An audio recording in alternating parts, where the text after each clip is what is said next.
Are we all excited? No, I can feel the excitement. This is amazing. Yeah. So this is good. Well, first of all, I congratulate you all for coming tonight. So I was just mentioning earlier, last month, we had Nutrition 101. Okay.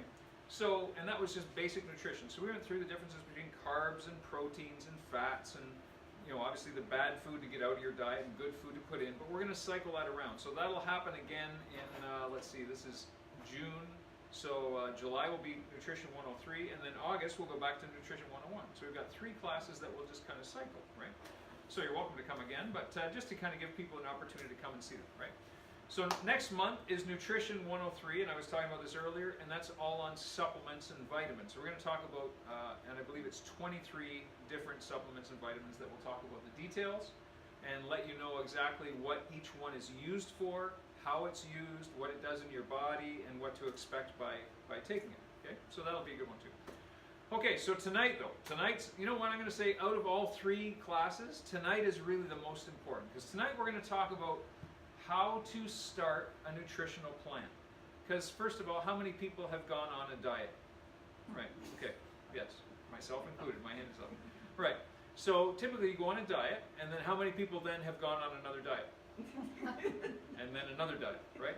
So that's the whole thing, because diets, usually when we look at diets, they're temporary, right? They're meant to induce, really, and typically we go on a diet for one reason, and that's to what? Lose weight, exactly, lose weight.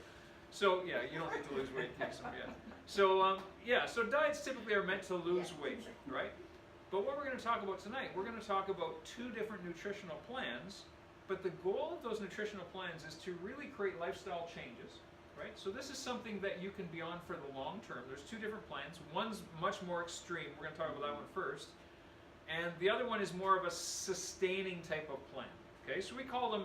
These are called the core plan and the advanced plan, and we've made them very unique. So I actually like to call them the Elkin core plan and the Elkin advanced plan, because we've taken some nutritional plans out of literature and used a lot of the main points out of those, but then added our own things that we find are very effective, based on other nutritional plans that we've talked about in the past and we've studied. So these are the Elkin core plan and the Elkin advanced plan. We're going to start with the advanced plan tonight and get you through that, and I'll talk about that as we go through that. But hopefully you'll be able to take some of the principles we talk about tonight, and once you start implementing them, it really does change your life. It really will.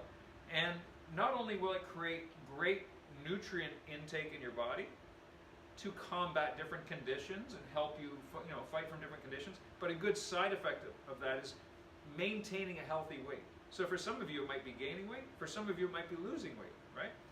And it just naturally happens. And it's really kind of cool because we get great results with these plans when you stick to them, right? So we're going to talk about those as we go through this. Okay, here we go. And I brought my book tonight too, and I'm going to refer to this a couple times through the evening. This is a new book that was written by a friend of mine, Dr. B.J. Hardick, in London, Ontario. It's called Align Your Health, and this book, we have it downstairs for sale if you want to buy it. It outlines the plans in detail, so the core plan and the advanced plan. So if you want some further reference, this is a great book to have. Okay, and I'll actually show you the pages here as we go through this tonight. So here we go. So, have you ever seen this poster before? Since we messed, obviously, for many of us who are creationists, this is just a cartoon. However, if you look at the progression of the evolutionary man here, and then where we've become, this is really where our society's become. We lived, we were hunters and gatherers for centuries and centuries. In the past, millions of years, hunters and gatherers, and we never had to worry about overweight or obesity, where now in our common society, it's a major problem. It's a major cause of disease. So that's where we want to change. Hello there. How are you? Come on in, make yourself comfortable. You can come to the front, or you can sit to the back, wherever you like. Okay, so here's the differences. So we talked about, here's the 2 plans we're talking about. So we have the Elkin core plan and the Elkin advanced plan. So first of all, the core plan is more of a long-term type of plan to sustain good nutrient intake and maintain good health. Okay, that's really the whole purpose of it. It promotes lifelong healing, hormonal balance, blood sugar balance, and weight consistency. Okay, so if you're following the core plan, you're getting everything, and that's a good, for those of you who don't want to attack any specific condition or disease, this is a good plan to really get started with. And we're going to go through this in detail. However, the advanced plan, that's a very aggressive plan. Now, some people who go on this plan, and it takes a lot of discipline. We're going to talk about this, but for people who go on the advanced plan, you will get amazing, amazing results. So for people who have, and I'm going to go through some of the conditions here, any type of disease that you're fighting, whether it's chronic pain, inflammation, heart problems, cholesterol issues, cancers, things like that, this is an unbelievable plan to stimulate change, metabolic change in your body, to really promote healing, health and healing, okay? So we're going to talk about that. So really the advanced plan is an aggressive nutritional, I call it a reboot. It resets the body, it resets the metabolism, resets the hormones from where you are now. We talked last time about the difference between carbs and proteins and being a sugar burner, and fats I should say, or a fat burner, right? And it's unusual, in fact it's not even heard of really, that your body is both. You are either a sugar burner or you're a fat burner, because that happens, that metabolism happens based on your hormones, okay? So your hormones will adapt to your lifestyle, and you either become, for those of us who have constant sweet cravings and stuff like that, you're sugar burners, right? So most of us in society are sugar burners. Our diet is high in carbohydrates, high in sugars, and we are sugar burners. It's tough for us to burn fat, right? But this diet is really going to help you switch that metabolism into more of a fat burning, okay? So it's based on hormone balance, reducing inflammation, reversing disease, and shifting to fat burning for massive, massive weight loss, okay? We're going to talk about the advanced plan first. So this is the extreme, right? So here are some of the conditions where the advanced plan has been shown to work extremely, extremely well because of that whole reboot, that metabolic shift that happens in your body. So anything from high triglycerides, high cholesterol, blood pressure, blood sugar, diabetes, allergies, okay, food intolerances, cancers, chronic fatigue syndrome, autism, or children with ADD and ADHD do fantastic on a plan like this.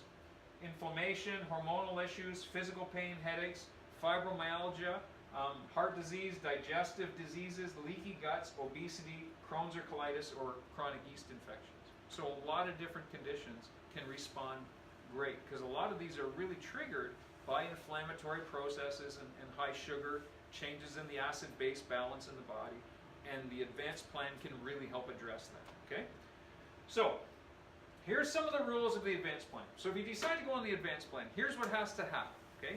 And be prepared, because if you decide to do this, it is a big commitment. It really is. And so it takes a lot of, obviously, mental fortitude. You have to be strong in doing this, because if you're going to get results on this, you really have to be very disciplined and do it properly, okay? Because otherwise you don't get that metabolic shift that happens in your body. But if you're disciplined, it makes a tremendous change. And I know from experience, because I have done it, and I will talk about what you experience as you go through this, because you will experience some changes, physically and emotionally too, okay? So first of all, we want to increase our intake of healthy fats. Now last time at Nutrition 101, we talked about some of the differences between good fats and bad fats. We're going to touch on that again tonight after we go through the core plan, because those 2 points are very similar for both plans, okay? So increase healthy fats. We want to get rid of a lot of our bad fats, okay? We have a moderate intake of protein on this plan. So it's not a total vegetarian plan, right? We can take some animal proteins in as well as some vegetable proteins, but we want to try to moderate that and take in good protein sources, okay? So we did talk earlier about whey and things that, protein supplements like smoothies, putting those, protein shakes and so on, whether it's vegetable protein or whey protein, those are good things to put in on this plan, okay? High quality stuff. In this plan, this is probably the most important part of this plan. And the hardest. And the hardest is eliminating all the grains and sugars, okay? Eliminating all sugars. So first of all, and I think everybody would agree that eliminating refined sugars, like our pastries and cookies and sweets and donuts and brownies and things like that, banana bread, I know Marianne's banana bread is fantastic. But we have to eliminate that, okay? Sorry, I have to tell you that. But so if you're going to get change on this plan, you have to be very, very strict. No bread, not even, and so don't even ask, not even the Ezekiel bread or healthy breads or things like that. No bread at all, because bread breaks down in your body when it's digested to what? To sugar, right? So grains break down to sugar. All grains, so cereal, pasta, anything that's made from flour breaks down to sugar. And the other problem with grains is that they are very highly inflammatory, right? They will inflame your gut. They're tougher to digest, creates a lot of blood supply to the gut. They will tire you out. They will create fatigue. So this is one thing, bar none, you have to be very strict, cut all the grains out. What if it's almond flour? Okay, so we're going to talk about that on the core plan. Okay, that's good for the core plan. So there are some good substitutes that will work on the core plan, but for this plan, not even that. Yeah, you want to eliminate anything that's really cooked with any type of grain or flour, right? Even those types of flours. Okay? Eliminate all fruit except berries. Okay? Because what are fruits? Are they proteins? Carbs. Yeah, they're carbohydrates.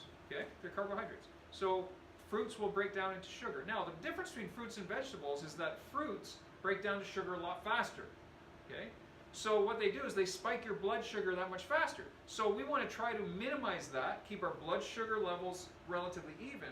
So we want to try to minimize fruit. Now, the only fruit that really works on the advanced plan are berries.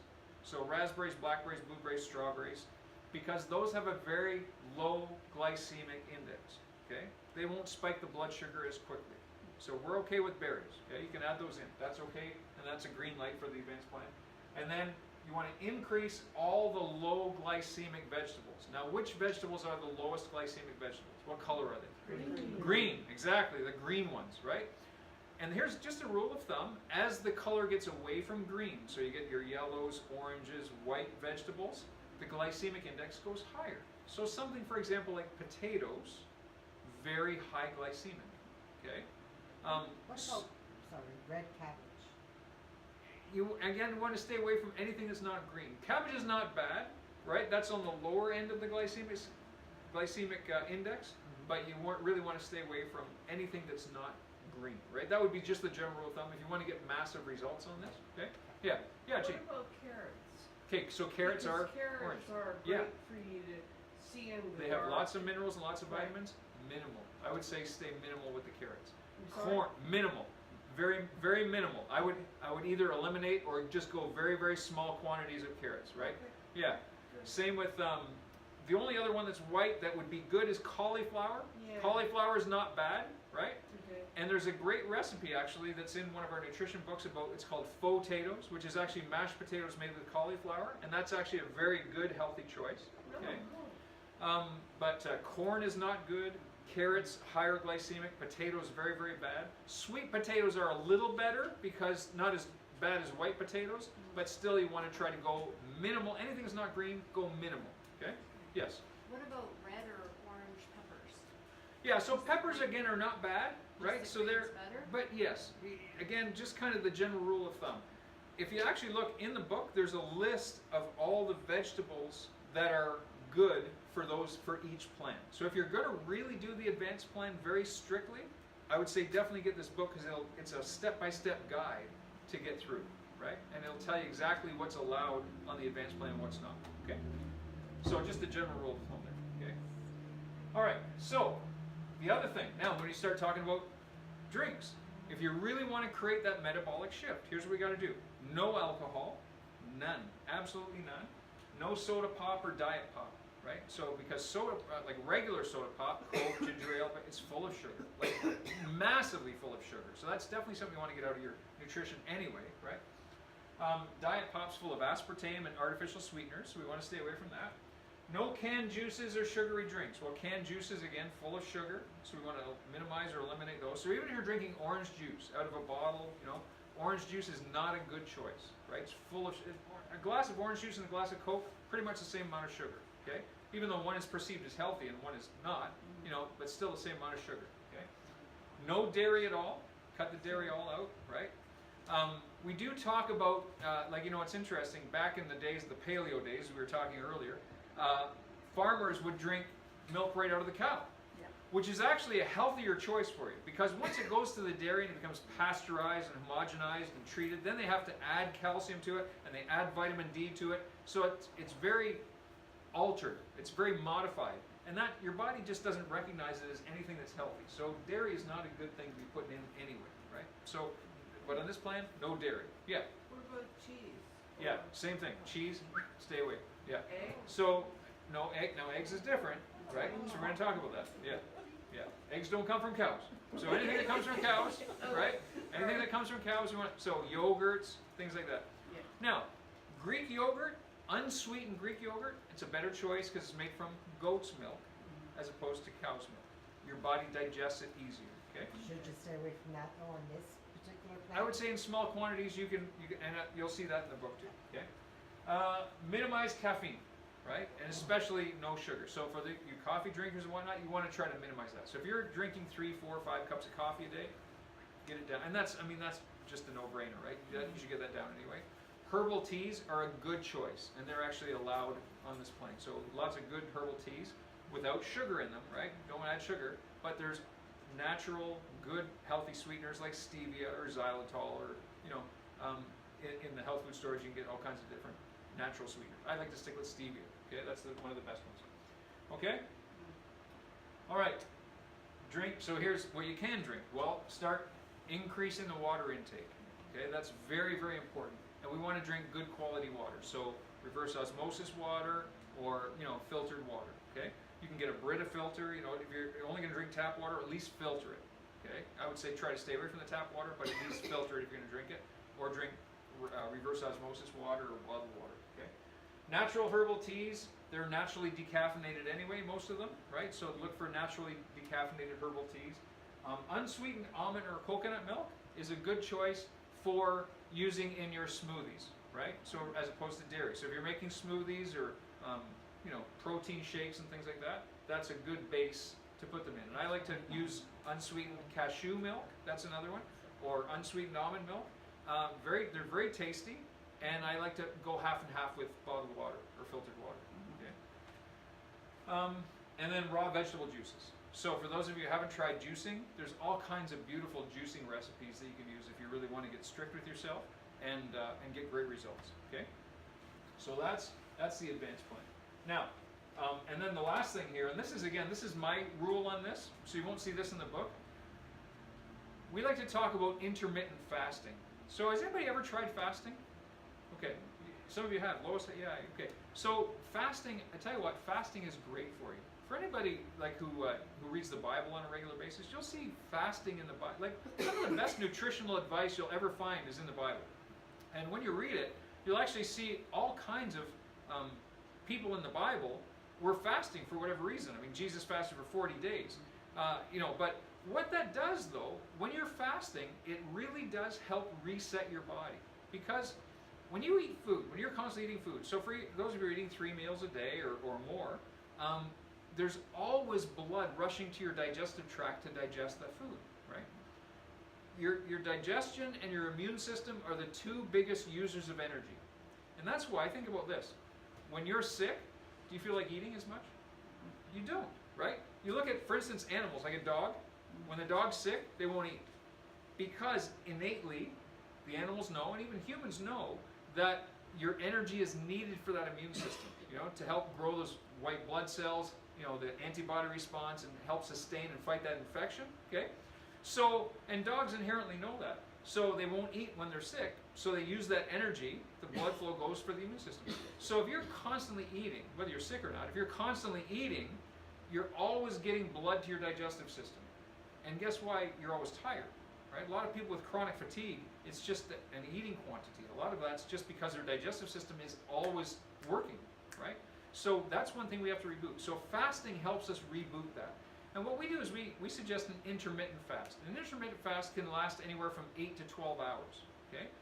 So you know why they call it breakfast? Because it's break the fast, right? You go to bed, you sleep for 8 hours, let's say, and then you get up and you have your first meal of the day. That's why it's called breakfast, because you're breaking your fast, right? So we want to take that even a step further and say, well, if you've gone to sleep for 8 hours and then you eat, let's try to extend it a little more. So I would say we like not to eat 4 hours before bedtime. So if I'm going to go to bed at 10 p.m., let's say, my last meal of the day will be at 6 o'clock. I will not eat anything between 6 and 10, and I'll only have herbal tea or water. That's all. I'm just hydrating myself. That's it. And it's amazing how when you do that and your body gets used to that, you're full. Like you don't get hunger cravings and whatnot. And then you fast for a good 12 hours, But that in itself is enough to help reboot your immune system. It helps reboot your body. It takes a lot of the blood that normally goes to your gut and disperses it elsewhere in your body, including your brain. And it's amazing what happens with your energy levels when you do that. So putting that together with the advanced plan and changing your nutrition, this is an amazing way to completely change your metabolism. It really will. And I guarantee you, for those of you who decide to do this, we're going to talk about how to do it and how to implement it and what you're going to experience. But it really will make a huge difference in your life, not to mention the good side effect of losing weight. You get very lean when you stay on a plan like this. Very, very lean. Okay? All right, so here's what to expect. Okay, so let's say you do this. The first 5 to 10 days, so after you start, about the 5th day, you will feel gross. You'll feel the worst you've ever felt, right? Because what happens is your body's in a state of withdrawal. It's withdrawing from all the sugar that you're depriving it from.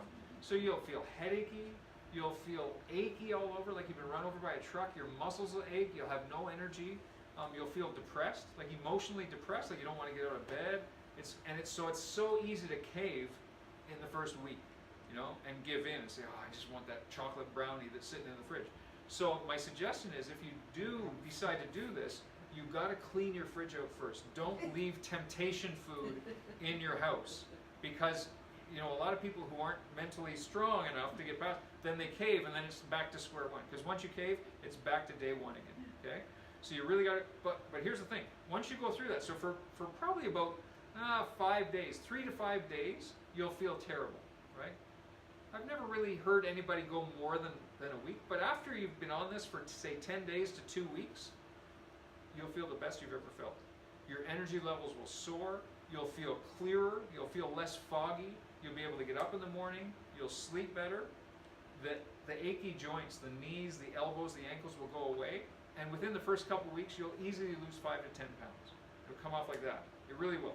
Because your body has then, once you get past that awful feeling, that's a sign that your body has shifted this metabolism into this fat burning stage. So it literally is a hormonal shift that happens in your body. Your body will start to recognize the insulin better, and then the leptin, which is the fat burning hormone, will start to work better, and your fat cells just start burning that fat energy. So if you can do this, you do it for 2 weeks, that's enough to reset your metabolism. Okay? Now, for people that want to stay on that for longer than the 2 weeks, then they're going to get incredible, massive results. You know, you're going to keep losing weight, you're going to get, again, very lean, your energy levels will soar. So anybody who's trying to fight a condition or a disease, like for instance, cancer patients, heart disease, if you want to get off your heart medications, this is a great way to do that. Okay, so you can absolutely do that. So that's what I would suggest, is do that. And when I did the advanced plan, very strict, I did it for about 3 months. And I have actually, what I did is I actually took before and after pictures, and it's incredible to see. I stood in my underwear. So I'm not going to show them to you. They're just for my own personal use, but it's very motivating to do that. I did it along with an exercise program, and it's amazing the changes that you get, right? So that would be something I would encourage you to do. If you really want to see some change, you know, set your calendar and even take a picture of yourself in the mirror and watch the changes happen to your body. Because not only just physically, but emotionally, mentally, you'll feel so much better. Anybody who's taking antidepressants or psychotropic medication, this is a great way to help you get off that. And this is one of the things, because we counsel people on how to get off antidepressants, and I would never ever tell anybody to just cold turkey go off an antidepressant, because that can cause massive rebound side effects and all kinds of things. But if you want to do that, we have a program where we can help you wean off that, but it has to coincide with good nutritional change, and this is part of the nutritional change we talk about. Okay? So, all right, any questions about that? Pretty straightforward. Who's going to do it? Donna, yeah, you're going to do it, eh? Okay, awesome. It'd be great. Really close. It'd be I know we've been talking about this, and even with the changes you've made, you are very, very close. So, Karen, you want to give it a try? Eh? It's Oh, I have been doing it. okay. That's awesome. The past 3 weeks. Well, fantastic. That's good. So did you? Let me ask you then. So did you experience the feel rotten? Oh, gosh, yeah. Bowel cleanup. There you go. How? And so let me ask you. Tell everybody, how did you feel emotionally? Like after you started, you cut out all the breads and sugars and everything. How did you feel emotionally? In the early stages. Not great. I was wondering Yeah. You just feel sick. You feel like you got a mild case of the flu. Right. And it's just like, oh, I don't know if I can keep doing this or not. Yeah, sure. But what I found the best thing to do was the water. Water, yeah. I can't believe how much better I feel from now that I'm drinking 8 glasses a day. That's fantastic. Compared to what estimate, what would you drink before? Zip. Like hardly any. Yeah. I was a coffee and tea drinker. Caffeine was my best friend. And you have lost weight, eh? Like how much weight have you lost now? In 3 weeks I lost 5 pounds. Yeah. So you're absolutely going in the right direction. Good for you. Way to go. That's great. It is a big commitment to go on that advanced plan, but I tell you what, it works. It absolutely works. So for those of you who are strong enough to make the change, try it. Yeah. Yes. What if you eat after dinner, but then when you get up in the morning, you don't eat till lunchtime? Can that fast work or no? Okay, so that's a good. We were trying to justify it. What if I do? I can see your wheels are turning. Okay, so here's the thing to think about, right? Here's my answer. So God was pretty smart. Okay. The sun goes down at here we are in Kent, like in June it goes down around 9 o'clock, comes up at about 6 o'clock, 5:30, 6 o'clock, right? Your body works better in the daylight, right? Sun is there to help with vitamin D production in your body. It's called circadian rhythms work very, very well with the daylight and the dark, right? So we're meant as human beings to eat through the day and rest through the night. So that would be my suggestion, is to kind of think and follow that routine, right? Sleep during the night, be awake through the day. Like, so for those people who stay up till 2, 3 in the morning, like if that's your routine, if you're a night hawk, that's something I really encourage you to change, because it really, you're not meant to be up that late. Like you're meant to be up during the daylight. You're meant to be up in the in the light, not awake at 2 and 3 in front of your TV or your computer or whatever. Yeah. Okay. So yeah. All right. But I would say sit down to watch TV, that I feel like it needs if you do this, try to stick as close to the book as possible, especially with the grains and the sugars, by getting those out. But and if you do that, I promise you get great results. Okay. So here's the difference. Now here's the core plan. Now the core plan is a less intense plan, but it still is a long-term nutritional plan to create good long-term health and healing. Sounds like Halloween. Okay, no worries. Okay. So yeah. Anyway, so but the core plan is something that you can sustain through a lifetime, and it'll promote great, healthy weight sustaining, or sustenance, I guess we'll say, and it's a good nutritional plan to get great nutrients into your body. Okay. So, and the core plan is something that after you do the advanced plan, say you do the advanced plan for 30 days, you're starting to feel great. A lot of the inflammation's going away. You're feeling better. You're healing from whatever it is you're trying to heal from. For somebody who has chronic or a life-threatening disease, they might want to stay on it for a lot longer. However, maybe you've lost your 10 or 15 pounds that you wanted to lose, and you say, okay, great, I'm where I want to be. Now I can sustain it. Then we can sort of evolve into the core plan, right? But here's the core plan. So it's similar, but it gives you a little more leeway as far as what you can and can't do. So the core plan, again, we want to add healthy fats. So we're going to talk a little bit about those, and decrease all the damaged fats. So we're going to get all the damaged fats out of our body, because those are just not good for our body. They're not good for cell reproduction. They're not good for disease processes and so on. They will aggravate a lot of conditions, especially with free radicals and cancer and things like that. So we want to get rid of those damaged fats. Add natural protein sources. We'll talk a little bit about that. And then add whole carbohydrates and eliminate all the refined carbs. So for both plans, we're talking, you still have to be strict. So anybody who's a sweetaholic, if you still like your banana breads and your cookies and your donuts and stuff like that, that's definitely something I would encourage you to just try to get rid of that. But if you do the advanced plan, the cravings will go away.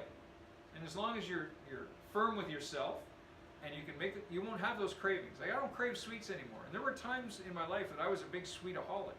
And I know when I've cheated on my nutrition, I start craving the sweets again. And that's a sign to me that, oh my gosh, I got to get serious again and go through that metabolic shift again, because my body's starting to crave sugar, right? And I'm in a state now. I'll tell you what, in January, through Christmas time and in the fall, we had a lot of stuff going on in our family. We weren't home a lot. I was coaching hockey. There was some family stress and things like that. And I knew I wasn't eating as well as I should be. And so through Christmas and into January, I was about, I think about 25 pounds heavier than I wanted to be. And I mean, I'm not heavier or fat necessarily to begin with, but I wasn't feeling as good as I wanted to be. My energy levels were low. I felt like I needed a nap in the middle part of the day. I don't like feeling like that. I want to be energetic.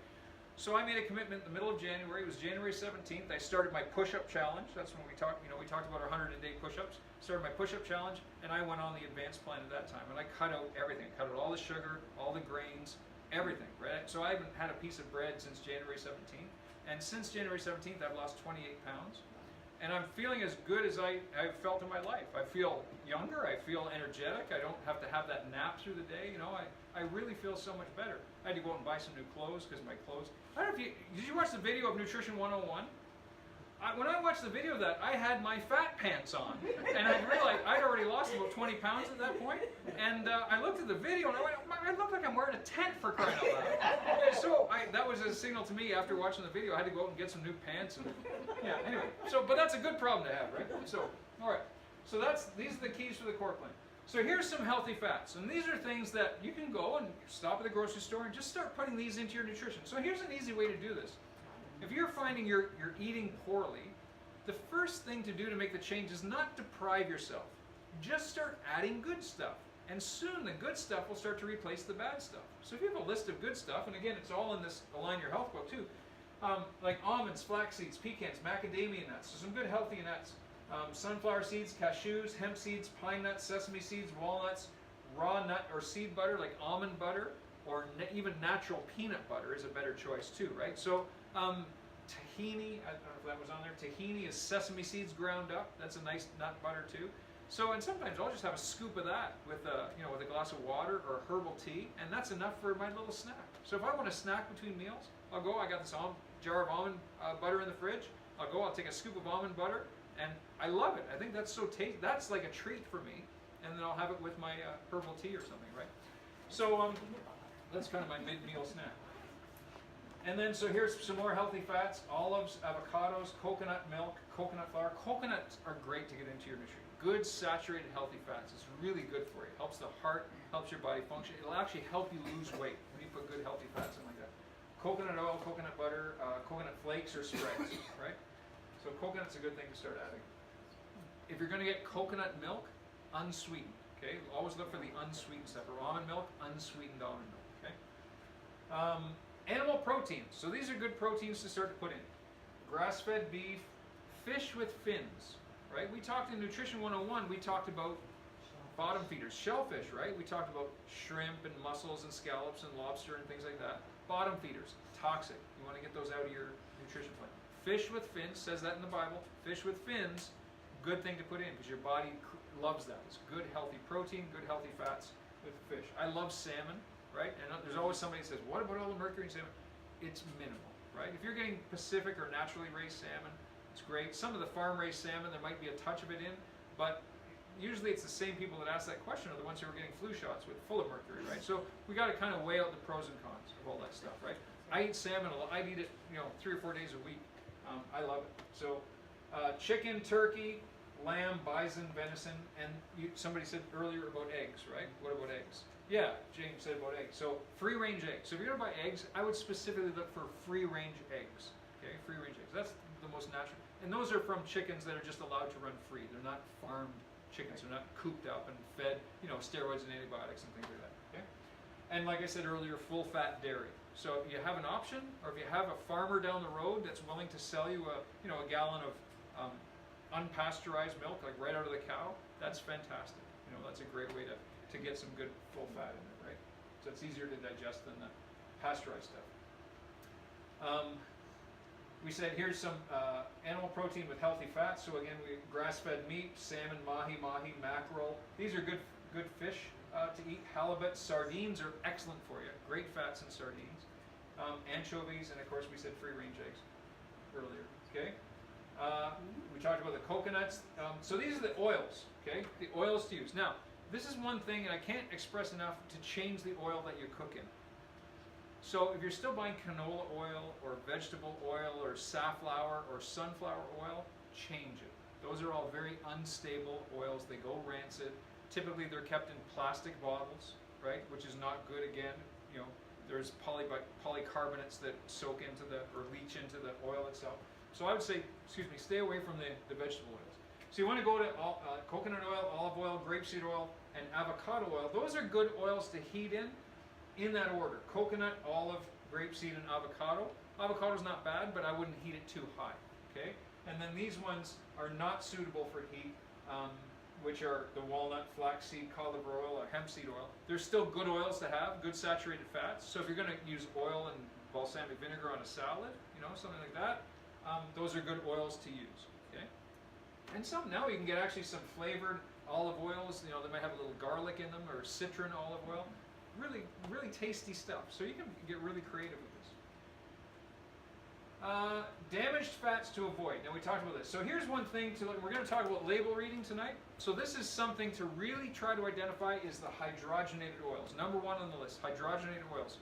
Hydrogenated oils, when you ingest them in your body, when they digest, they break down into free radicals. So hydrogen, right? Hydrogen is a very active type of element on the periodic table.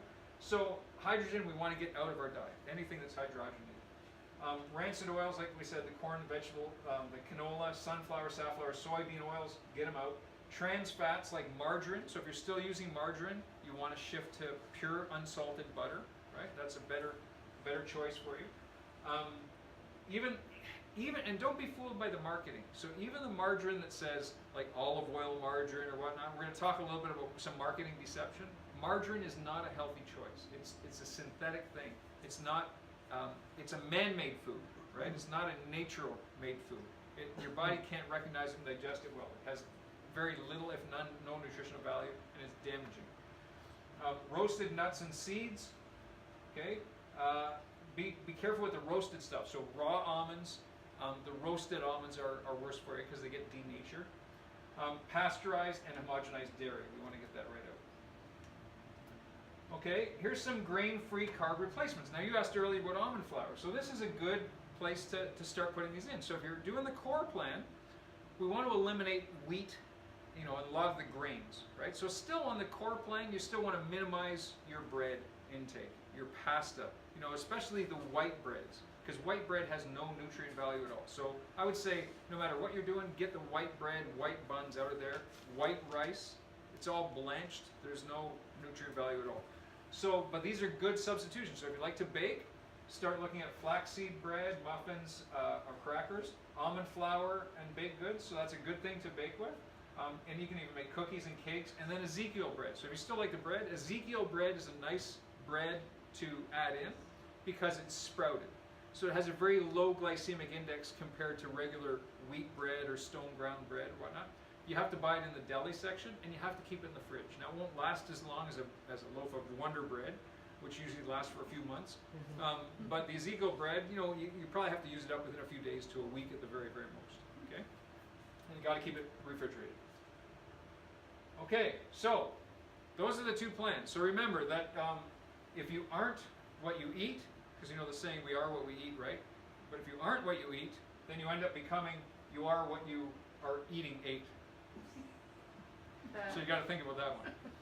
Okay, there we are. Let's move on. Okay. All right, any questions? Before we get into label reading, any questions about that, the plans? Rice crackers? Okay. Again, grain. So rice is a grain. And I would say if you're doing the advanced plan, absolutely not. We're going to look at crackers in a second, and you got to be really careful. In fact, I'll show you a label of crackers. We got to be really careful with the types of crackers because crackers are deceptively high in fat and carbs, right? So you got to be really careful because it's so easy to have a handful of crackers. You know, next thing you know, you're eating 6 or 8 crackers, and you'll see on the label the serving size is 2 crackers, and there's 140 calories in 2 crackers. So you're adding, you know, you'll add a lot of calories in. So if your goal is to really make that shift, you probably want to stay away from those, right? Colin, can I Yes. ask you a question Yeah, about of course. homogenized milk? Yes, You said stay away from homogenized dairy. absolutely. Yeah. Okay, so what would be the replacement to? We drink whole milk, like a homogenized milk Yeah. at home. Yeah. So what would be the replacement? Okay, so dairy is not a good choice at all, right? So I would say, you know, if you really want to make a change, get rid of the dairy altogether, because our body, and we talked about this in Nutrition 101, our body can't, I think we talked about it at Recipe Night too, body can't digest dairy very well. Right. There's a lot of reactions in the body. It affects the immune system in a very negative way.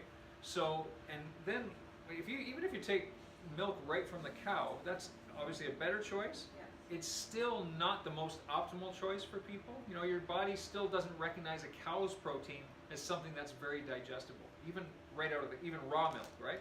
But then you go and pasteurize it, you heat it up, you homogenize it, they fortify it with all kinds of like vitamin D and calcium and so on. What does So- homogenized mean?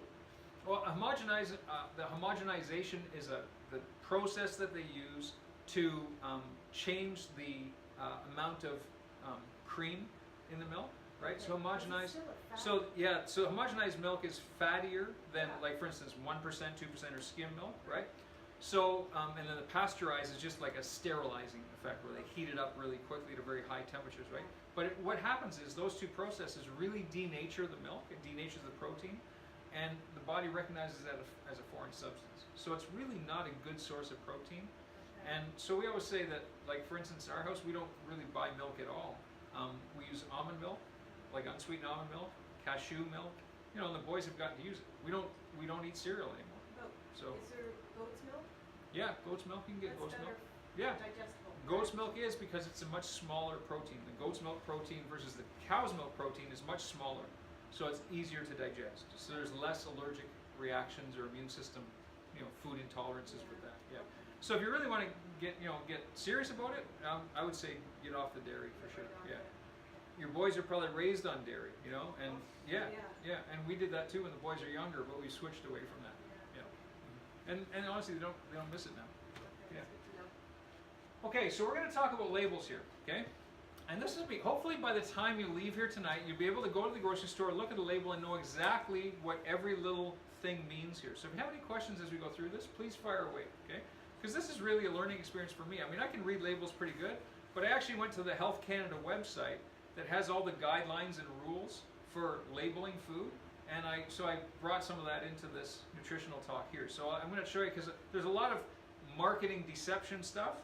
When you tie it into what it means on the label, it really does open your eyes to what you're buying. And so now hopefully you won't be fooled by a lot of the stuff. You'll look at it on the packaging and think, oh, this is a healthy choice, when really it's not, because the food companies know how to make it look healthy when it really isn't, okay? So here we go, we're going to look at these labels here. So first of all, here's the kind of the key. So the first thing you want to do when you look at a label is look at the serving size. Is the serving size realistic? Okay, so Gladys and I were just talking about crackers, right? So typically if you were going to, you know, go for a bunch of Ritz crackers, you know, and a lot of people, you know, eat half a dozen crackers at a time. You know, am I right? You know, when you eat crackers, you know, it's yeah, and then some, right? So, but if you look at the serving size, typically the serving size and I'll show you this, is 2 crackers. And so the caloric intake of the serving is based on the serving size, right? So is the serving size realistic for what you're eating, right? So that's the first thing you gotta look for. Look at the amount of calories in that serving. 2 crackers, 140 calories. Well, if I'm eating 6 crackers, all of a sudden I'm 500 calories, you know, or somewhere in thereabouts. And so that, you know, and then I'm wondering why I can't lose weight. Well, these are healthy crackers. I just had 10 of them, but I can't, you know, and that's half your caloric intake for the day right there, right? So these are things you've got to start recognizing. Step 3, look at the percent daily value of each nutrient. So 5% daily value, and you'll see that in the column, and I'll show you this. 5% daily value is a small amount, right? And again, it all equates to serving size, okay? 15% daily value is a lot. So if you see 15% daily value, and then you look back at the serving size and say, gosh, that serving size is pretty small. And if it's 15% of the daily value of, say, carbohydrates, and you go, holy smokes, there's a lot of carbs in this, you know, compared to the very small serving size. Because if you had a realistic serving size, that 15% would end up being 50%. And holy smokes, that's a lot of carbs, right? So these are some things we got to start working out. Step 4, try to get more of these nutrients. So when it says fiber, vitamin A, vitamin C, iron, calcium, right? We want to, obviously those are good nutrients to put in if they're naturally in the food. And a lot of packaged foods, they're fortified afterwards, right? So these are things we got to start to recognize too. And step 5, try to get less of these nutrients: fat, saturated fat, trans fat, sodium, cholesterol, less carbs and sugars. Okay? So let's look at some of these labels here. So here's an example. On the left we have chicken burgers, on the right we have beef burgers. Well, let's see here. So this is per one burger. So there's your serving size. One burger, 130 grams. So same size burger, chicken burger, beef burger. Calories in a nutrition burger, well, it's 200. In a beef burger, oh, it's a little more. It's 340 calories. Okay, so same burger, same amount of weight. 9 grams of fat in a chicken burger. Daily value here is 14% of fat, right? And over here we go, well, gee whiz, a beef burger, that's 27 grams of fat. So a significant higher fat in a beef burger, right?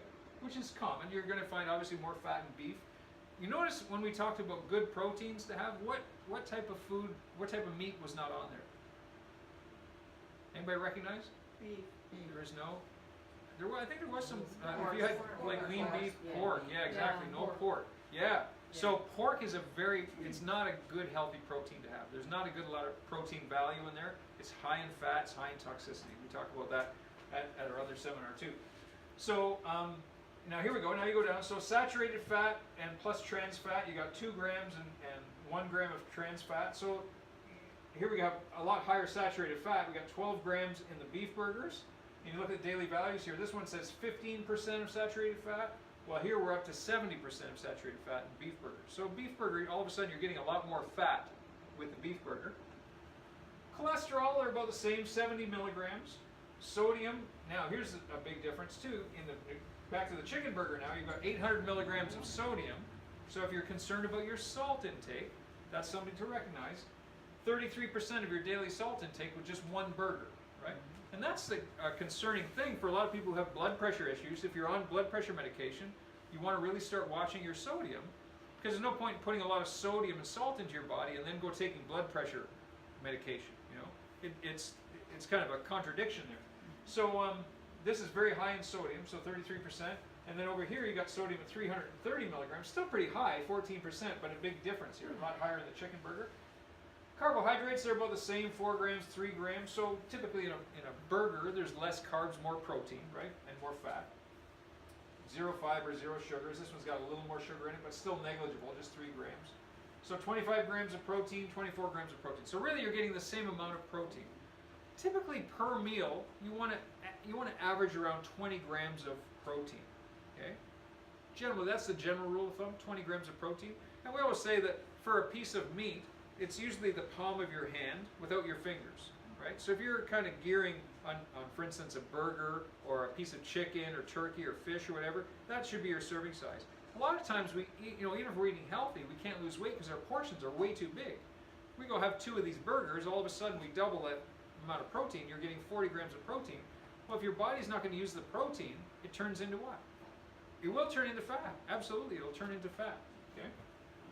And then down the bottom here, you have some vitamin A, vitamin C, 0% calcium, iron, just very negligible amounts. So nothing really even to consider. It's not really, it's put on the label, but it's really not promoting any type of health benefit there. Okay? And actually, one thing I do want to point, obviously red meat is higher in iron, right?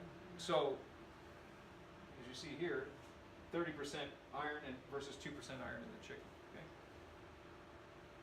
So, nutritional claims. So this is, again, some of the things to look at here. So for example, you'll see labels that say low fat or light or low cholesterol, no trans fats, organic.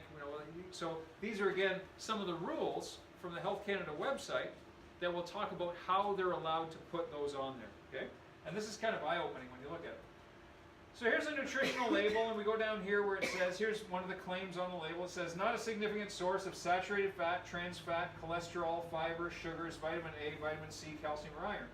Well, it says here that this is not a significant source of saturated fat, trans fat, or cholesterol.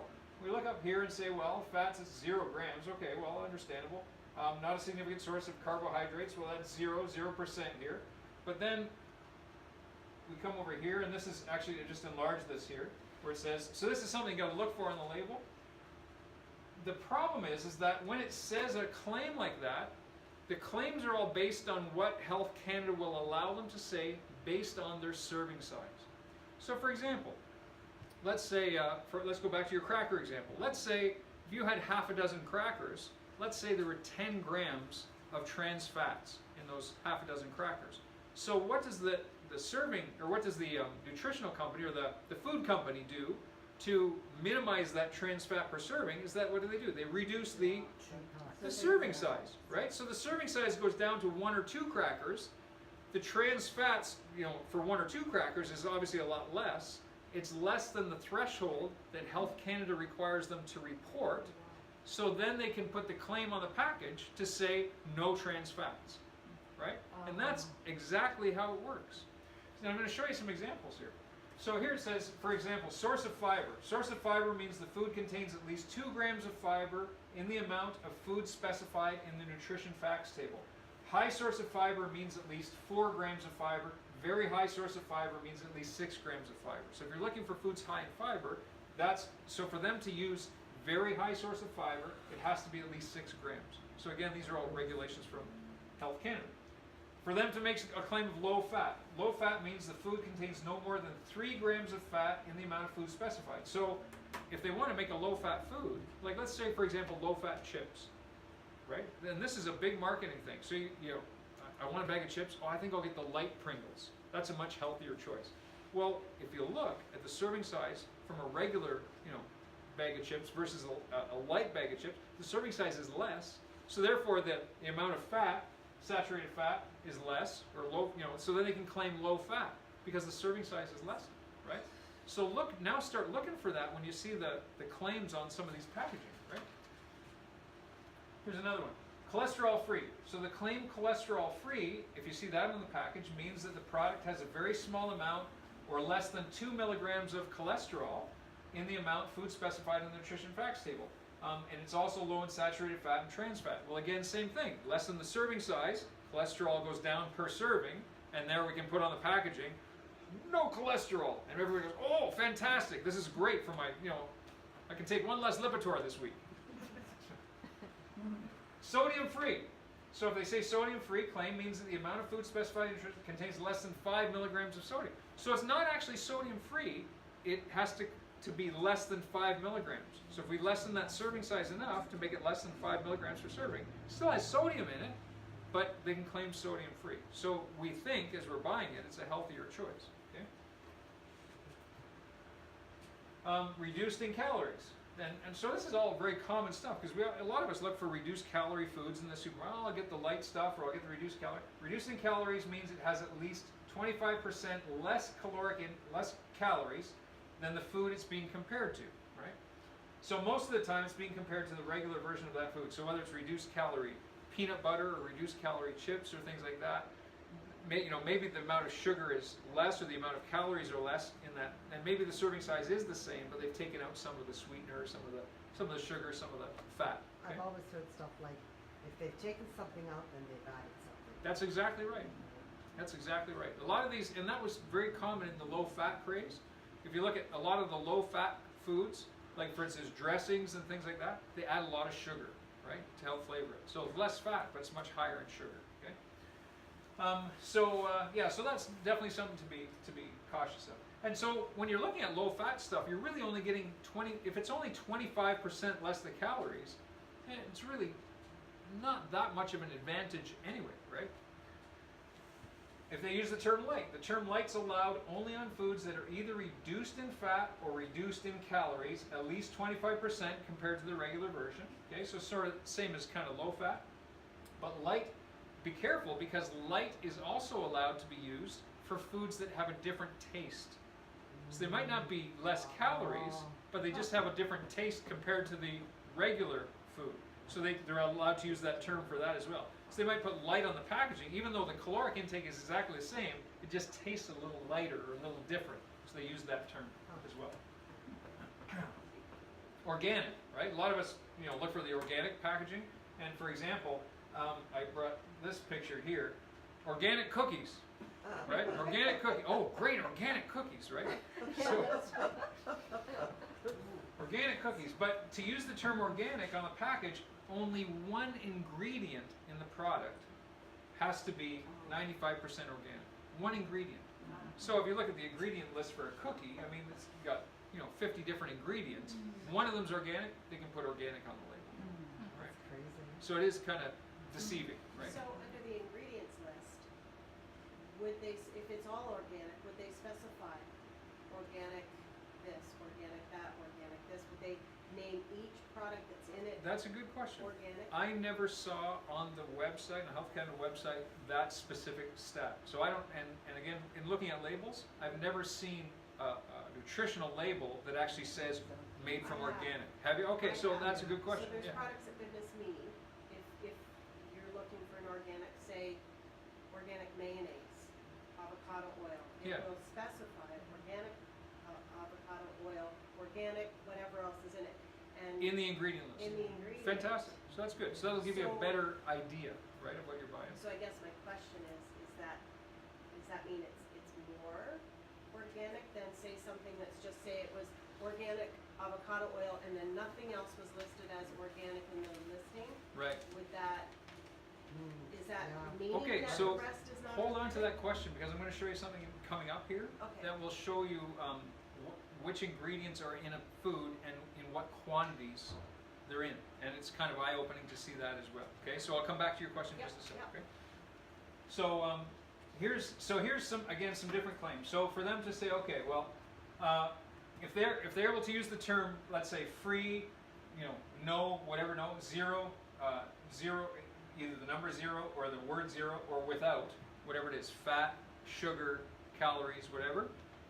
Here's the claims. So the food provides an amount of nutrient that is so small it won't likely have any effect on your body. Okay, so they have to have, for them to use those terms, the food amount has to be very, very small. It's not going to have any effect on your body. So for instance, calories has to be less than 5 calories. For them to say no salt has to be less than 5 milligrams, no fat or zero fat, less than 0.5 grams of fat, no saturated fat has to be less than 0.2 grams of saturated fat and less than 0.2 grams of trans fatty acids. Zero trans fats, less than 0.2 grams of trans fatty acids, and 2 grams or less of saturated fatty acids and trans fatty acids combined. Without cholesterol or zero cholesterol, less than 2 milligrams of cholesterol. So if something has 1.9 milligrams of cholesterol, does it have no cholesterol? It doesn't, right? It doesn't. It still has cholesterol, but again, as a food manufacturer, we can change the serving size enough to make it 1.9 milligrams of cholesterol, and then we can redo our labels to say no cholesterol, and totally deceive the public, and it gets purchased, in much higher quantities.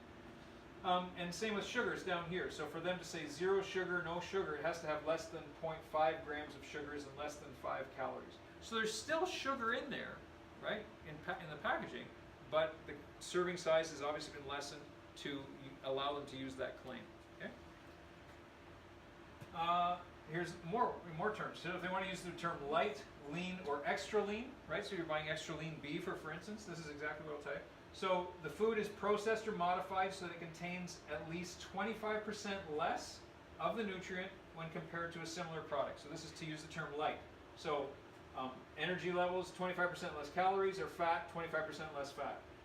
If they're going to use the term lean, it has to be 10% or less fat, right? So for instance, lean beef or lean ground beef has to be 10% or less fat. If it's extra lean ground beef, it's only 7.5% or less fat. So not a significant difference there, lean or extra lean. Okay. So the food is meat or poultry typically has not been ground, whether it's a marine, freshwater fish or animal, any product. So any type of food, any type of meat, any type of protein. For them to use those terms, that's what it has to be 7.5% or less fat in the product. Okay. All right. So the ingredient list. Coming back to your question here. So when you look at an ingredient list, we're going to go through a few different labels here. When you look at an ingredient list, the ingredient list shows all the ingredients in a packaged food. So it has to show everything, right? They're regulated to show absolutely everything that's in there. And even in some packages that say may contain something, because they're manufactured in a factory that may contain, like for instance, peanuts, may contain peanuts. So they have to put that on the label. The ingredients are listed in order of weight. So for an ingredient list, the biggest ingredient is the first one, right? And then they lessen from there, right?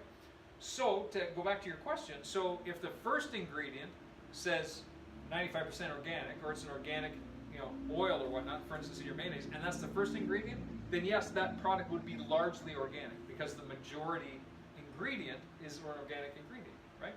If it's one of the last ingredients on the list, that's one of the smallest ingredients in this product, and that's organic, then you know what, it's probably non-organic product, right? For the most part. Okay?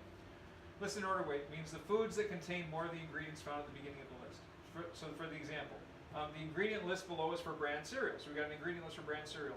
The largest amount is the first product. So first ingredient in brand cereal is whole wheat. Okay? Then we have wheat bran, and then what's the third ingredient? Sugar. So added sugars, right? And this is why we say cereal, boxed cereal is not a good choice. Whether you're on the core plan or the advanced plan, it's just not a good choice because it breaks down very highly into sugar. Even the so-called healthy cereals. Like we always, when I remember as a kid, I always wanted the kids cereal, right? The Count Chocula and the Sugar Crisp and honeycombs and all that stuff. My mom would always say, "No, we're getting healthy cereal," and she would get Raisin Bran, right? And so we would think that's a healthy cereal. Like, oh, okay. And I loved cereal as a kid, but then if you look at the label of the Raisin Bran's got more sugar than the Count Chocula because the raisins are all coated with sugar, right? And then of course you got your bran, which breaks down into sugar, so that the carbohydrate intake you're getting when you're eating cereal is huge, right? So you want to try to minimize, or I would suggest eliminate that from your diet. And then it goes down here, so then you have salt, corn flour, malted barley, vitamins, obviously shows vitamins in here, but they're in such small quantities there at the bottom of the list. Okay? Vitamins and minerals. And that's why they say, so a lot of the cereals say fortified with iron, but then you look at the product, the ingredient list, and the iron or the vitamin B or the thiamine, remember, what was that commercial they used to say, it's got thiamine and riboflavin in it, right? And typically when you look at the ingredient list, they're the last two on the, because they're in such small quantities. So it's not, if you're looking to get your vitamins out of cereal, it's really not, you're looking in the wrong places. Okay? So here's an example of, we're talking about the crackers. Here's our crackers. Yeah, here's our crackers. So serving size, 2 whole crackers, 31 grams. So it says in the carton, there's about 13 servings for the carton. So roughly about 26 crackers in a carton, okay? So here's the thing to look at. So 2 crackers, 140 calories. So that's 70 calories per cracker. That's a lot. Like that's, if you think our average caloric intake, for most people should be anywhere between 2,000 and 2,500 based on your activity level. If you're more active, you want to be up in the 2,500 range or maybe a little more if you're really an active athlete.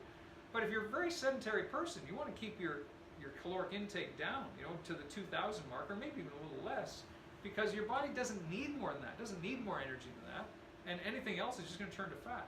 So, and we obviously got to put good calories in, we got to put good quality calories in. So 140 calories for 2 crackers, that's a lot. Total fat in those crackers, 3.5 grams. We got 1 gram of trans fat, saturated fat. So that says 5% of daily value, right? But for 2 crackers, so if we're eating 10 crackers, multiply that by 5. And then we got sodium here, 125 milligrams for 2 crackers. That's getting up there pretty high too. That's already 5% for 2 crackers. Our total carbs here is 24 grams. So we got 8% of our daily value of carbs in 2 crackers. And if I'm going to have 10 crackers, holy smokes, that's all of a sudden I'm at almost my total carb intake for the day, right? Or at least half anyway. And then dietary fiber, less than 1 gram, sugar 7 grams, proteins 2 grams, okay? So again, it's important to kind of weigh all that out as far as the serving size and what's really in it. Here's some examples, and I talked about these at recipe night, so you may remember some of these ones. Now this is mind-boggling to me. That's why I wanted to share this with you, because some of you haven't seen this before. We used to buy this nut and trail mix, right? This trail mix from Sobeys, Compliments trail mix, nut and raisin and cranberry trail mix, with the perception that we're making a healthy choice, right? So instead of eating chips and things like that, I would always eat, maybe a handful of trail mix. But this stuff is good. Like, it's tasty. And it's tough to eat just 1 handful. So I'd be, like, between meals, I'd be walking by the cupboard, I'm getting the munchies. I would reach into the cupboard, and I'd grab a handful of that. Oh, that tastes really good. I'd grab another handful. My handfuls were handfuls. Like, they weren't just a few fingerfuls. They were handfuls. So we'd go through, a few bags a week. 2 or 3 bags a week between Kim and myself and the boys. So finally I said, this is part of the thing in January, when I wanted to lose some weight, I got to really start analyzing some of the things I'm doing. So I actually got the nut and trail mix out, the nut and raisin mix out, and I looked at the label, and you see here that it says the label size is 1/3 of a cup. Okay, 1/3 of a cup. Well, I got the, so what I did is I got the, here's my 1/3 of a cup, right? So I figured every time I was grabbing a handful, I was eating at least half to 2/3 of a cup, like, you know, every handful. And sometimes I had 2 handfuls. So I was figuring I was probably eating maybe 2 cups a day, right? So multiply that by 6. So I go back now to here and I go 6. So if I'm eating 6 servings of this nut and raisin mix, 250 calories per serving, that's 6 servings. That's like nearly, that's 1,500 calories. 1,500 calories a day. And if we're thinking 2,000 is a good, you know, 2,025 is a good caloric intake, that's like 2 meals for me right there. So I cut that right out. So, and I mentioned that the recipe, you know, so Kim kept buying it. Every time she, yeah, it is, it's good, isn't it? It's tasty. But it's so high in sugar. So, Kim kept buying it. So she comes home one day and she looks, and she's, you know, putting stuff away in the cupboard. There's like 5 or 6 bags of this stuff in the cupboard because I haven't been eating it. She goes, Colin, what's going on? Have you been buying it? I said, no, I just stopped eating it. So then I told her what I saw on the label, and so she stopped eating it too, so we don't buy it anymore. It's good, don't get me wrong, I loved it, but for me to get where I wanted to get, I knew that was something I had to cut out. So sometimes we got to be a little tough on ourselves. But if you look down here, you know, it's pretty high in fat, so 23% in 1 serving, 15 grams of fat, got some saturated fats in there.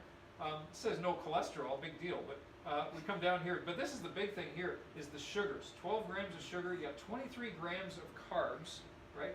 Half of which are sugars, and in 1/3. So, you know, again, I multiply that by 6, and all of a sudden, I'm getting, like, that's, you know, 40 teaspoons of sugar for crying out loud. It was ridiculous. I was having so much sugar in this stuff, and then added with the fat and the nuts and everything. So, yeah, so it's a good thing to get out. Yeah, pretty scary stuff. Okay, so now here's ketchup. Now ketchup's another one too, and again, we need to start recognizing this stuff. So I look at the ingredient list of ketchup. Well, it says tomato paste made from fresh ripe tomatoes, and the second ingredient is liquid sugar, right? So lots of sugar in ketchup.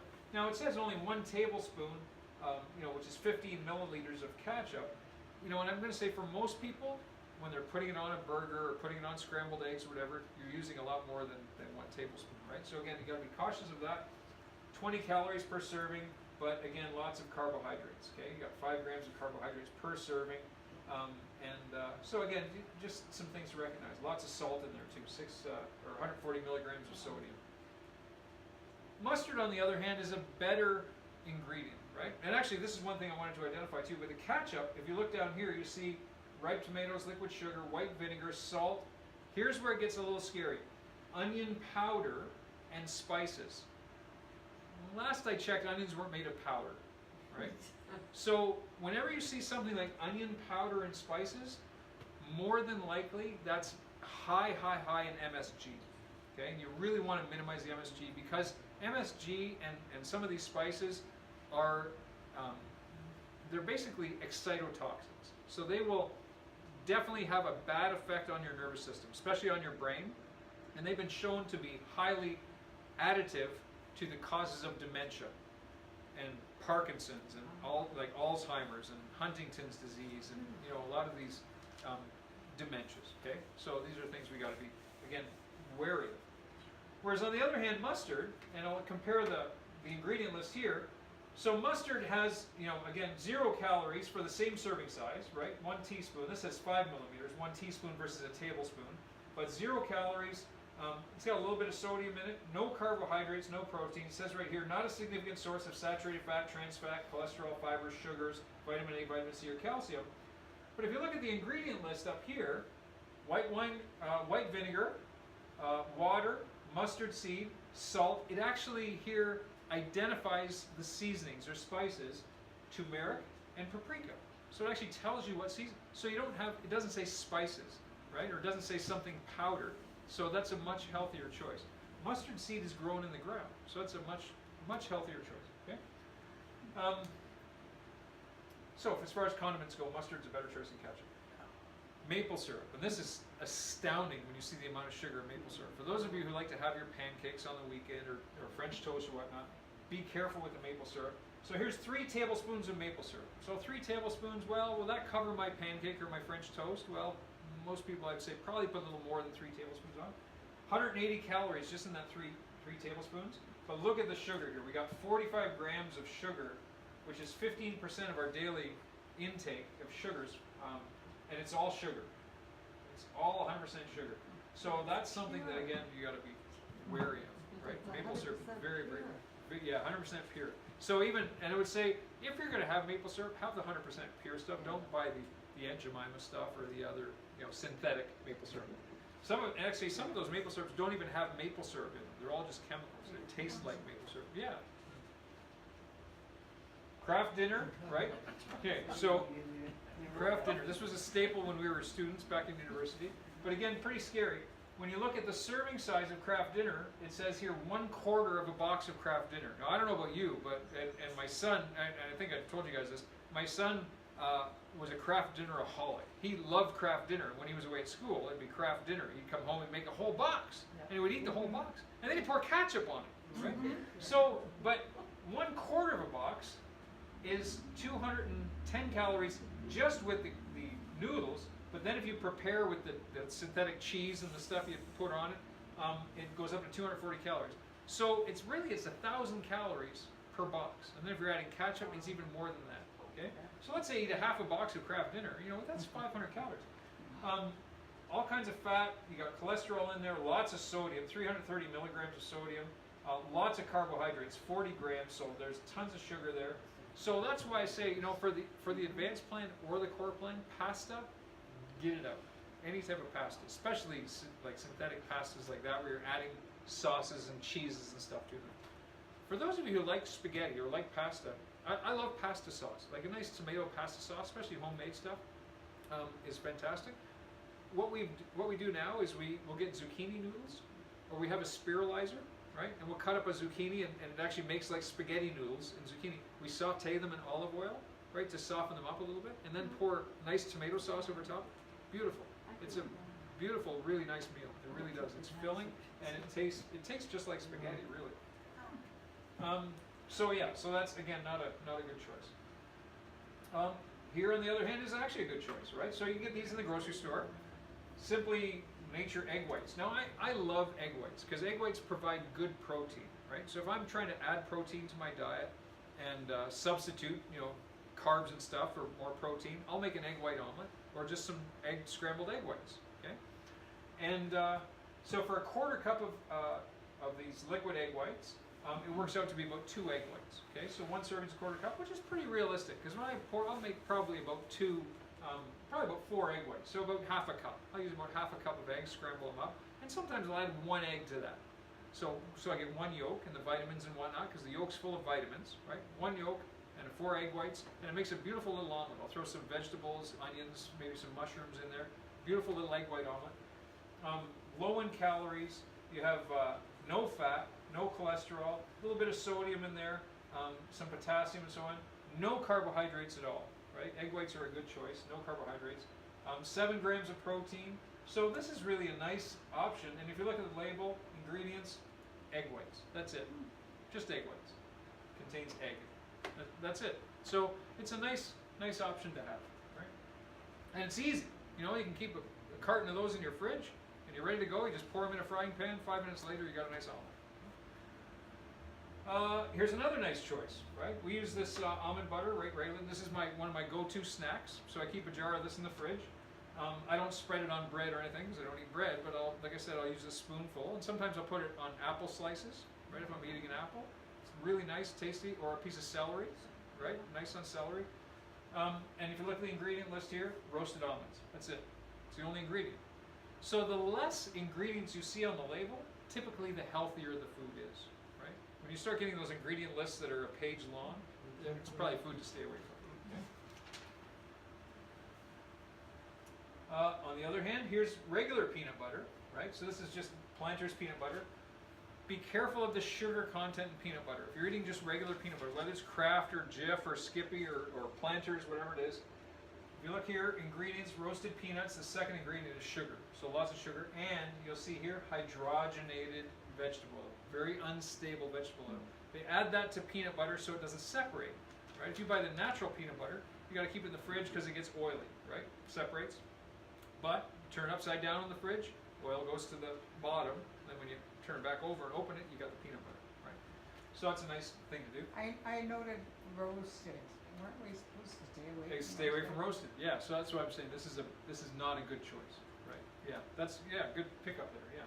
So roasted peanuts. Even on the almond butter. Yeah, it said Yeah, roasted. roasted almonds. So again, so good pickup there. So you really want to get strict, natural, unroasted, natural, raw almonds, right? Or if you can get raw almond butter, right? So if you really want to get strict, those are good things to think about. If you have a juicer that will, you can buy raw almonds and Grind put them them in and grind Yeah, them, yeah. and or a Vitamix or Yeah, something like coffee that. bean grinder works well for stuff like that too.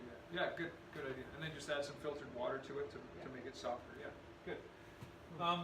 So and again here you'll see soybean oil. Remember we said those are bad oils to have. Rapeseed oil, cottonseed oil. So it's not made of good oils. Salt, fancy molasses, and it's added peanut oil. Typically, peanuts are not, when we talked about this in our last nutrition seminar, peanuts are not necessarily the best choice because peanuts grow in the ground. Tree nuts, however, so pistachios, almonds, macadamias, cashews, grow above the ground, much healthier for you. Peanuts contain a mycotoxin, which can be very allergenic. And that's why you'll see a lot of kids these days have peanut allergies. Not almond or cashew allergies, they have peanut allergies. Because they're very sensitive to that mycotoxin. So it can stimulate a lot of breathing issues and all kinds of allergic issues. Okay? So it's not necessarily the best choice, right? But for those of you who love peanut butter, and I gotta say I like peanut butter. I like putting a scoop of peanut butter in my protein shakes or my smoothies, but I'll use the natural peanut butter, whatever brand you get, all natural, smooth, 100% peanuts. And again, the caloric intake or the caloric value is basically the same as the other one. This one does separate, so you got to keep it says right here, refrigerate and stir before you use it. Same sort of thing though, but you go through the ingredient list here, it says 100% select, and again, roasted peanuts, but just peanut. You don't see the oils in there, there's no hydrogenated stuff, there's no sugar, I right? didn't know they Just, sold that. just I peanuts. didn't either. Yeah. Okay. So that's a good one to look for, right? Okay. All right. So, and last thing here I wanted to mention to you. So for those of you who do want to get started, one thing I would suggest is that if you're kind of stuck, start adding some of the good things we talked about. So go to the grocery store, start adding some of the good things. Good nuts, good proteins, lots of vegetables and fruits and so on. Stick with the berries. And my suggestion would be get the book. Because the book is like the Bible. It tells you exactly what to do. If you read through, especially the core plan and the advanced plan, it'll tell you all the details, and it has a nutrient list or grocery shopping list in there of what to buy and what to stay away from. So it gives you all the things you need to know. For those of you who want to start making protein shakes, which I would encourage you to do that. It's really it's a nice way to get good caloric intake, and good nutrients into your body without adding a lot of calories, right? So it's a good meal substitution. And we have the best protein here. That the Nature Pro protein that we sell downstairs is grass-fed whey and it's stevia sweetened, and that's the type of protein you want to be getting, right? I'm sorry, what was It's- that? Grass-fed and we're It's just grass-fed whey and it's sweetened with stevia. Sweetened with Yeah, so stevia. not artificial sweeteners, sweetened with natural sweeteners. Now there's other brands, but like I said, this is a very good brand. Now the thing is, these proteins are very sensitive. So in other words, the protein that you get from like from Walmart or from the grocery store, some of the cheaper proteins, you can put them in the blender and blend them forever, and they don't necessarily break down because they're not good quality proteins. This one you have to be careful with because it's very sensitive protein. When you make your smoothie, what I like to do is I'll put all the ingredients in, blend it up first, and then put the protein in last, right? And then just stir it very gently so the protein just stirs in, and that way you don't damage the protein, right? And that would be a good rule of thumb to think about too. The other thing that I would suggest for those of you who don't eat a lot of vegetables, get some veggie greens. These are full of nutrients and minerals and vitamins. So I'll take a scoop of veggie greens and a scoop of protein, put those in my protein shake. Every single day I do that. And you ask the girls here that work with me at 8 o'clock in the morning every day. I'm coming out to get my cup half full of filtered water, and I go back to the back and I'll fill it with almond milk, and I put my protein and stuff in, and typically I use an avocado, half an avocado or a quarter of an avocado, and I put some cocoa in, and it's a great smoothie recipe. So Yeah, every morning, even on weekends. So if you're not doing that, I would suggest that's a great way to get started too, because you'll start replacing your meals with a protein shake. Yeah. Well, thank you, folks. I'm glad that you came. Proud of you. Good work. Is it at 6:30? My pleasure.